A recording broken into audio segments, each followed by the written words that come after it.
Joining me via phone this morning is Wisconsin Institute for Law and Liberty attorney Lucas Weber. Good morning, Lucas. How are you? Hey, I'm doing great. Good morning, Meg. Gosh, for whatever reason, I just had like this blank. Oh my gosh, what does WILL stand for? Of course, we all know what WILL stands for.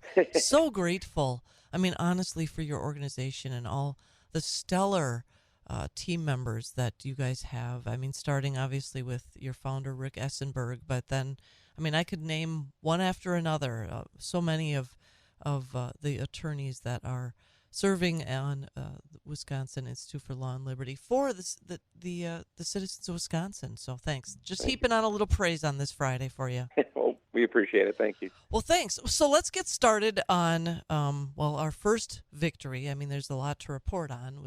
The Wisconsin Supreme Court actually ruled ruled in favor of property taxpayers in Buchanan, which is, what county is that? That is Outagamie County. It's near Appleton. Okay. So let's talk about this lawsuit and why it had to be filed and what the results were. Yeah, so the Supreme Court ruled yesterday, but this suit was originally filed back in 2021. The town of Buchanan was taxing to the max, so they had hit their levy limit, and they were looking for more money. They wanted more taxpayer revenue, and they said they wanted to use that to fund road construction. So rather than simply seek a referendum to exceed their levy limit, they just created what's called a transportation utility, and they started charging their residents a transportation utility fee, which amounted to almost $1 million a year on homeowners and businesses throughout the town. We filed that lawsuit in Outagamie County, arguing that that was an unlawful tax. Part of the reason we said it was unlawful was because it allowed them to illegally exceed their levy limit. The circuit court, the trial court, agreed with us, and then the town appealed. Ultimately, it got up to the Supreme Court. I argued this case back in March at the state Supreme Court, and a couple months later, we finally got the decision yesterday. A unanimous Wisconsin Supreme Court struck down the transportation utility fee and declared the town's actions to be unlawful. Wow. Well, that's pretty decisive, I'll say. I was just looking up Buchanan population. Well, this is kind of an older census, but 6,700. I presume it's around 7,000 people, if not a little bit more. But that's a huge burden on a really small number of taxpayers.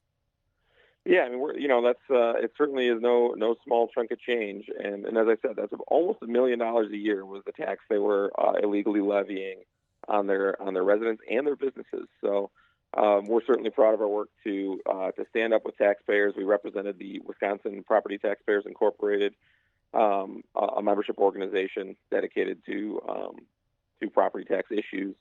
And happy to get that victory and happy to set a very good precedent for the rest of the state, because these utilities are being considered by communities all around. Well, again, thank you for your organization's work on this. So here's, I guess, the frustrating thing about this is that, and I say this often, is that citizens have to sue their government, their elected officials, their government, in order to get them to adhere to the law, or in order to get them to back down from some sort of unlawful decision. Why is it that it had to be elevated all the way to the state Supreme Court?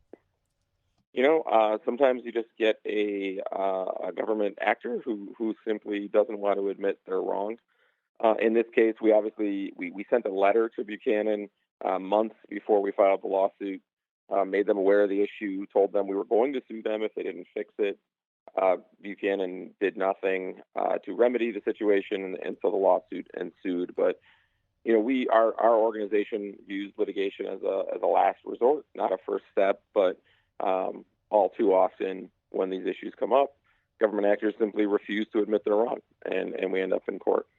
So what happens with it's been pending since 2021? Do taxpayers get any kind of refund for? So there's a process. The Tax Appeals Commission. There's a process for that. but the case now would get sent back to the circuit court, and presumably the next step would be to figure all of that out. Wow. Well, good, excellent job. It's excellent news. I mean, it's really nice to have something happy, something positive to talk about on a Friday. And I mean, in light of Yeah, no all doubt. the And all the it's, to reiterate, it was a unanimous decision. This was 7-0 on our state Supreme Court, which was really especially nice. yeah, This I'll was an say. issue that had a lot of support. Yeah, that's very, very well done. So let's talk about the affirmative action case. I mean, that's pretty significant. Obviously, it's being widely reported. And of course, there are those that I saw a headline from the Milwaukee Journal. What will happen at all the state schools here in Wisconsin now that the Supreme Court has ruled as they have? Yeah, so yesterday the U.S. Supreme Court essentially eliminated racial discrimination and racial stereotyping in college admissions. This is a tremendous win, a win that's a long time coming, a win that upholds our constitutional principles of equality under the law. Certainly something that we were very pleased to see. What it means for state schools here in Wisconsin is that they can no longer make decisions on admissions for students, which students are admitted based on that student's skin color. And that is certainly a tremendous victory. You know, we were talking about this off air, and I mean, I guess in summary, finally, it can just be a fair playing field for any student that wants to go to college. Although I, kind of argue why bother. But anyway, I think it's a win for anyone that anyone that wants to go to college, that their skin color won't be part of the criteria in order for them to be admitted into a college. Yep, absolutely. Well, and I mean, I'm really happy again that we have some positive news to report. I think, and I mean, I guess I've already read. I think I saw a headline that Harvard University is going to try some sort of workaround. I don't know if you've heard about that as well. Yeah, we're I would say this fight's never over. I mean, these are institutions that have that are just very much, this is ingrained in who they are. So the fight is far from over, but we're going to closely monitor how institutions react to this decision, and as always, we stand ready to offer free legal representation to anyone who's victimized by racially discriminatory policies, either here or in any other context as well. I mean, our Equality Under the Law project, led by my colleague Dan Lennington, has done tremendous work to enforce the principles of equality inherent in our Constitution. So now this particular ruling was not unanimous in the United States Supreme Court, correct? Correct. So what would be the argument against this? I mean, I guess I think I can think of at least Sonia Sotomayor is one that was a dissenter, correct? And then I think the other one was Ketanji Brown. I think those were the two. Yeah, so historically, the argument has been that you need to have some discrimination to cure discrimination. I think it's kind of the, I guess, what they would argue.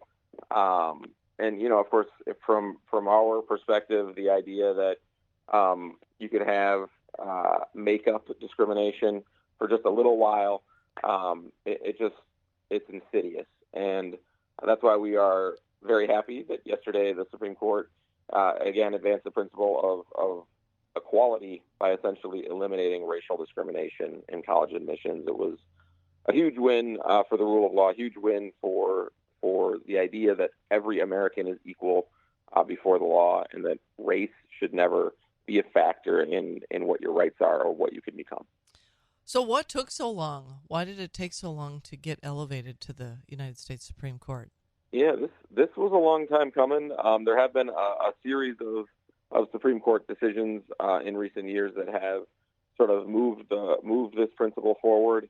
This was kind of the latest in a long line of cases, but it unfortunately took a long time to get here, but we're certainly happy to be here.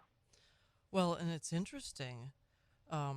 I don't know if you've been following Robert F. Kennedy Jr. and his campaign, but he actually spoke about this and said affirmative action undoes the effects of racist policies, and it's it's interesting that he's now, well, he's spoken out about something that I think that those who perhaps supported him for other reasons are going to take pause with this. And yeah, it's I guess I've often wondered how, well, I think we were talking about this off air, but just about how, why it is that skin color is such an obsession of those on the left, and why it is that they seem to think that it's permissible to tell someone just because they have a certain skin color that they the only way that they're going to qualify is if they're given special privileges. And I mean, how insulting to a person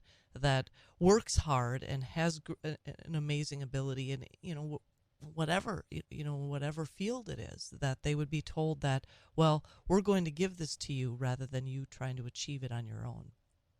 Yeah, absolutely. And racial discrimination of any kind has no place in America, and we are proud to fight against it every day, and we'll continue to do so.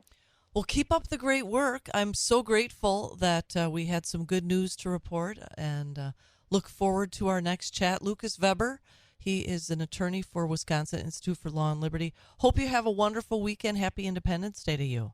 Yes, you as well, you and your listeners. Thanks, Meg.